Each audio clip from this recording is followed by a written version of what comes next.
Hello दोस्त। RRC Prayagraj का third dB आ गया था। उसके बाद कटअप नहीं दिया था, कटअप भी आ गया, शेड्यूल भी आ गया। और कटअप देख के सीधा सा लगेगा ईडब्ल्यूएस का एक भी विद्यार्थी नहीं लिया। क्यों? क्योंकि फर्स्ट डीबी वाले कैंडिडेट बहुत अभी थे जो यूआर में क्वालिफाई थे और यूआर में उनको फर्स्ट प्रायोरिटी का पोस्ट नहीं मिला तो ईडब्ल्यूएस में ला दिया। और ये बहुत सारे आरआरसी में है जो ईडब्ल्यूएस वाले कैंडिडेट का नुकसान यहाँ पे हो रहा है कि यूआर में क्वालिफाई करके फिर अपने कम्युनिटी में आ गए और कम्युनिटी का सीट जो मिला वो लास्ट वाले कैंडिडेट लोअर वाले को तो अभी तक फर्स्ट पैनल का ही नाम नहीं मिला है। इनका क्या होगा बात करेंगे आगे। और फोर्थ डीबी आएगा या नहीं आएगा, कितना सीट है, शॉर्ट फॉर्म में बात करेंगे, ज़्यादा डिटेल में नहीं, क्योंकि सारा चीज़ तो आपने पहले ही देख रखा है, डिटेल में हमने बात कर रखा। तो यहाँ पे अगर आएंगे तो प्रयागराज में रिजल्ट के बाद नीचे आ गया सेक्शन में आएंगे तो यहाँ पे आपका नोटिस के साथ तीन चीज़ें और जोड़ दिया, एक कटअप, एक आपका डीबी डाउनलोड लिस्ट और तीसरा नोटिस आपने पहले ही देखा था 1, 4 और 5/12/2023 को डॉक्यूमेंट वेरिफिकेशन 3 दिन रखा गया है। तीनों दिन मिला के 181 कैंडिडेट को रखा गया है। थर्ड डीबी जो पैनल अभी तक आ चुके थे 5, उसके बाद 183 सीट बचे थे। 183 शुभ है, वर्ल्ड कप में पहली भारत का स्कोर था। चलिए कोई बात नहीं, जिससे जीते थे हम। तो 181 लोगों को बुलाया है, 2 लोग कम है। तो अब फोर्थ डीबी का यहाँ से ऑप्शन इसी पे डिपेंड करता है कि जो थर्ड डीबी में जा रहे हैं कितने लोग स्किप करेंगे और क्या करेंगे, कितना का मेडिकल का इशू होगा, उस पर डिपेंड करता है। साथ में एक चीज़ और डिपेंड करेगा कि रिप्लेसमेंट पैनल कितना आएगा, कितने लोगों ने ज्वाइनिंग कर रखा है या नहीं कर रखा है, वो भी एक इशू है। तो इसलिए नाराज़ होने की ज़रूरत नहीं है, फोर्थ डीबी अभी चांसेज हैं। लेकिन एक्चुअल जो नोटिफाई वैकेंसी था उसको भरने की इन्होंने इलाहाबाद में ने कोशिश कर रखा है। कटअप के बारे में देखिएगा तो कटअप तो आपने देख ही रखा होगा, हमने अपने पीडीएफ के माध्यम से थोड़ा सा समझाने की कोशिश करेंगे कि कटअप अभी तक का जो शेड्यूल है, जो थर्ड डीबी तक कटअप था वो 1.49 यूआर का कम हुआ है, 66.51 हो गया। शुरुआत में सेकंड डीबी में 68 रहा था और फर्स्ट डीबी में 70.31 से लेके अब 66.51 आ गया। यानी 3 डीबी तक कहेंगे तो करीब करीब ये दोनों मिला के जोड़ लीजिएगा तो 2 1 3 और 3 पॉइंट कुछ नंबर कटअप के आपके ठीक ठाक कम हो गए, यानी 3.680 कुछ ऐसा कम हो गया। अच्छा खासा ठीक ठाक कम हुआ है।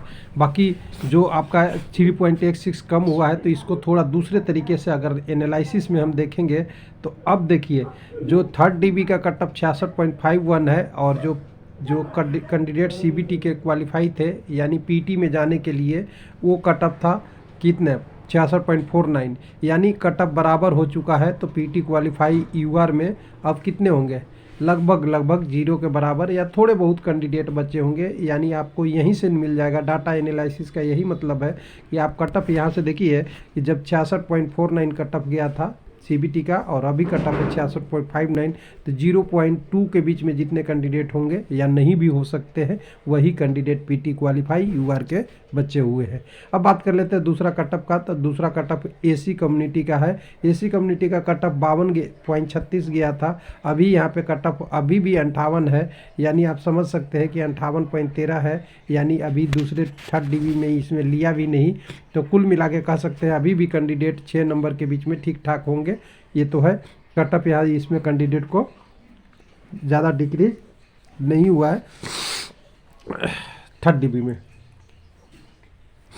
और यहाँ से देखेंगे तो थर्ड डीबी में यहाँ पे 58 फर्स्ट डीबी में 58.2 था, वहाँ से यहाँ पे केवल 0.7 का कटअप कम हुआ है। और कितने कैंडिडेट लिए हैं उसकी भी बात कर लेंगे। उसके बाद आप अगर देखेंगे यहाँ पे एसटी के लिए तो 35 कर रहा हूँ 55 पॉइंट है।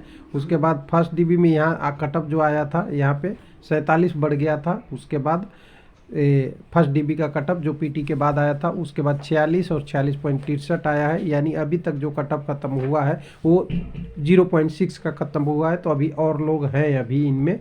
उसके बाद ओबीसी की बात करेंगे तो पीटी के लिए 59, उसके बाद 66 चला गया था फाइनल, और जो अभी तक कटअप आया है 66.09 हुआ है। यानी 2 कटअप मिला के 0.8 और 0.48 यानी 8 8 16, यानी 0 अगर कहेंगे तो यहाँ पे 0.66 कट ऑफ ओबीसी का कम हुआ है। और ईडब्ल्यूएस में तो आप देखे देंगे कि नीचे की तरफ तो कोई नहीं है, जो कट ऑफ बढ़ा था वही जो कैंडिडेट थे वही है। नीचे में न सेकंड डीबी में लिया न थर्ड डीबी में लिया, और इसका कारण है कि जो यूआर से क्वालिफाई थे उनको ईडब्ल्यूएस में उनके पोस्ट प्रायोरिटी के हिसाब से पोस्ट दे दिया, जिसके कारण से ये नहीं मिला है। जो एक तरीके से कहें कि ईडब्ल्यूएस के साथ सही नहीं है, क्योंकि इनकी पोस्ट तो दे रहे हैं लेकिन पोस्ट जो उन लोगों का दिया जो यूआर में क्वालिफाई थे और फर्स्ट प्रायोरिटी का दिया। तो फर्स्ट प्रायोरिटी देना ज़रूरी है क्योंकि कैंडिडेट ने अपनी चॉइस मांगी है, लेकिन यहाँ पे जो सीटें हैं वो फर्स्ट डीबी में जो लोअर साइड में ईडब्ल्यूएस के थे उनको नहीं मिला। अब दूसरी अपडेट यहाँ पे थी कि कितने लोगों को बुलाया है और कितने सीट बची हुई थी। वो सीटों को आप देखने के लिए नीचे थोड़ा सा आएंगे, सारा डीबी के लेंगे, वैकेंट सीट लेंगे। हाँ, यहाँ पे तो जब तक अभी फिफ्थ पैनल आया था वहाँ के बाद 183 पोस्ट बचा हुआ था।